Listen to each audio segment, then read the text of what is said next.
สวัสดีค่ะพ่อแม่พี่น้องสวัสดีFCทุกท่านเนาะค่ะ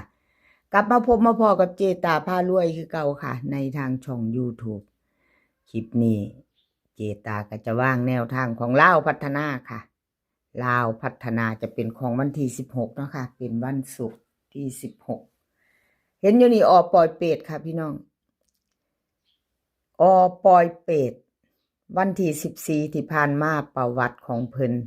ของพระเอกปล่อยเป็ด060ค่ะ3ตัวบน80ล่างเด่นของเพิ่นเก้า2ตัวบ่มีเบิ่นบ่มี3ตัวค่ะของปอยเป็ดเจตาเป็นกำลังใจให้คือเก่าค่ะเป็นกำลังใจให้กันและกันเหมือนเดิมเนาะค่ะบ่เป็นยังแนวทางมีเขามีหลุดเนาะเลขทุกตัวเอามาวางเพื่อเป็นแนวทางค่ะโปรดใช้วิจารณญาณในการรับชมเป็นอย่างสูงเนาะค่ะเป็นเพียงแนวทางมีเขามีรุดเป็นกำลังแรงใจให้ปล่อยเป็ดคือเก่าค่ะปล่อยเป็ดแนวทางใหม่เพิ่นมาแล้วค่ะพี่น้องแนวทางใหม่มาแล้วลาวพัฒนาวันที่16ของเพิ่นค่ะจับตามองหน่อยๆแน่นๆเน้นๆเนาะน้อยๆของปล่อยเป็ดวิ่งลูดค่ะเพิ่นให้มา4ตัวเดียว6 4ตัวเดียวแม่พี่น้องเอามาเบิ่งมารับชมรับฟังไปน้ำกันบาดนี้ FC ผู้มักหน่อยเนาะผู้มักหน่อยมักเน้นๆเจาะๆเลยค่ะ6 4ตัวหางเดียวนะพี่น้องหางเดียวไปกลับก็สิเป็น6 4 4 6เนาะปล่อยเป็ดลุ้นกันค่ะลุ้นกัน3ตัว3หางค่ะ4 6 6 4 8 6 4 6 9ค่ะเอามาลุ้น3ตัวกับของเพิ่น3หางค่ะอันนี้ก็เด่น4เนาะงามอยู่ค่ะ4 6 4เตรียมแคปหน้าจอเด้อค่ะ FC ของปล่อยเป็ด2หางค่ะ4 6 6กับ4 9 6 3หาง3ตัว2หางค่ะเพิ่นเน้นให้4 6 6 4 9 6ใครจะไปต่อกับปล่อยเป็ดเนาะค่ะน้อยๆเน้นๆเจาะมาไปต่อกับเพิ่นวิ่งลูด4 6 4แขนเลยค่ะกับปล่อยเป็ดกราบขอบบุญขอบคุณปล่อยเป็ดหลายๆเด้อค่ะที่ให้แนวทางมาวางทางช่องด้วยดีเสมอมาเนาะค่ะเพิ่นให้มาอยู่ตลอดเนาะกราบขอบบุญขอบคุณเป็นอย่างสูงค่ะกราบขอบบุญขอบคุณเป็นอย่างสูงขอให้สุขภาพแข็งแรงเนาะค่ะให้สุขภาพแข็งแรงเฮงปังเนาะค่ะเฮงปังเอาแคปหน้าจอแล้วไปต่อค่ะไปต่อไทยมักหวยค่ะมาต่อกับไทยมักหวยวันที่14ที่ผ่านมาค่ะ FC ไทยมักหวยของเพิ่นเข้าไปอยู่เนาะ060ค่ะ3ตัวบน80ล่างวิ่งลูดของไทยมักหวยเข้าไปค่ะ6ตัวเดียว2ตัวมา1ตัวเนาะค่ะไทยมักหวย2ตัวมา1ตัว2ตัวค่ะครับขอโทษขออภัย2ตัวไม่เดินไม่มาเนาะ2ตัวไม่เดินไม่มาเบิ้ล3ตัวขออภัยแทนไทยมักหวยค่ะขออภัย FC แทนเพิ่นเนาะผู้เพิ่นเข้ามาติดตามรับชมรับฟังวันที่12ก็เข้าไปอยู่ค่ะ2ตัวมา1ตัว2งวดติดวิ่งลูดกันยังบ่ทันหลุดเนาะค่ะวิ่งลูดของเพิ่นยังบ่ทันหลุดไทยมักหวยใครจะตามต่อเตรียมแคปหน้าจอค่ะเตรียมแคปหน้าจอไว้ใครจะไปต่อ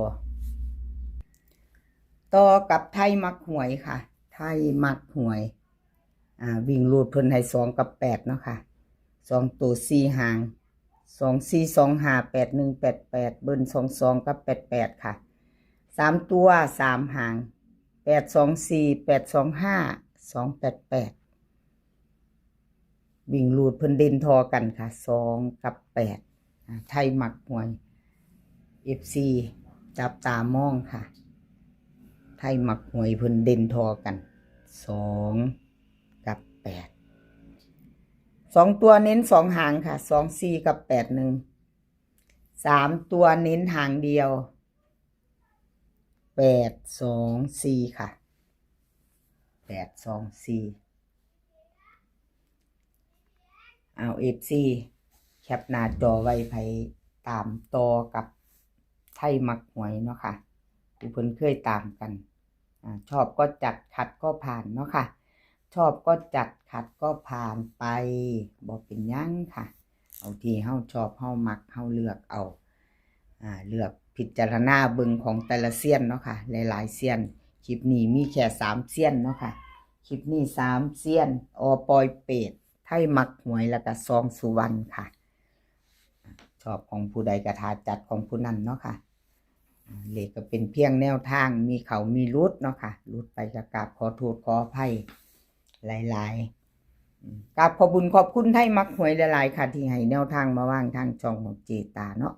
กราบขอบพระคุณเป็นอย่างสูงค่ะเอามาไปต่อค่ะแคปหน้าจอไทยมักหวยเราไปต่อกันไปต่อเป็นของใครเนาะค่ะ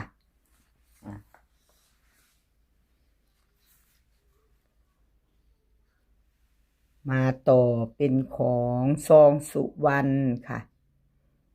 แนวทางของซองสุวรรณวันที่14ที่ผ่านมาค่ะพี่น้องวันที่14ที่ผ่านมาเนาะลาวพัฒนาออก060ค่ะ3ตัวบน80ล่าง2ตัวค่ะไม่เดินไม่เข้า3ตัววิ่งลวดกันลวดเนาะค่ะซองสุวรรณขอโทษขออภัยแทนเพิ่นแต่วันที่12วิ่งลวดนี่จับมือกันมากค่ะเขาถึง2ตัวอยู่มาหลุดวันที่14ขอโทษขออภัย FC แทนซองสุวรรณเนาะค่ะหลุดไปวันที่14วันที่16มาแล้วค่ะเก่าหลุดไปใหม่มารุ่นใหม่ค่ะวันที่16ไปต่อกับเพิ่น FC เตรียมแคปหน้าจอไว้เอาไปพิจารณาเบิ่งชอบแนวทางชอบตัวใดก็จัดตัวนั้นเนาะพี่น้องวิ่งลูดค่ะวิ่งลูดซองสุวรรณเพิ่นให้มา5กับ7ค่ะ2ตัว4หางค่ะ51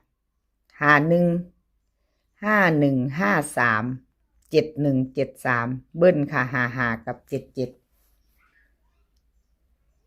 3ตัวค่ะ571 573 577วิ่งลูดลอง5เด่น7วงกลมให้7ตัวเดียวค่ะเน้น2หางค่ะเน้น2หาง2ตัว71 73 2หางค่ะ3ตัวเน้น571 573ค่ะ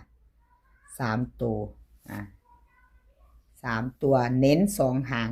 ใครจะไปกับเพิ่นแคปหน้าจอค่ะเตรียมแคปหน้าจอซองสุวรรณเนาะจะไปกับซองสุวรรณกับแคปหน้าจอลุ้นกันต่อไปไหม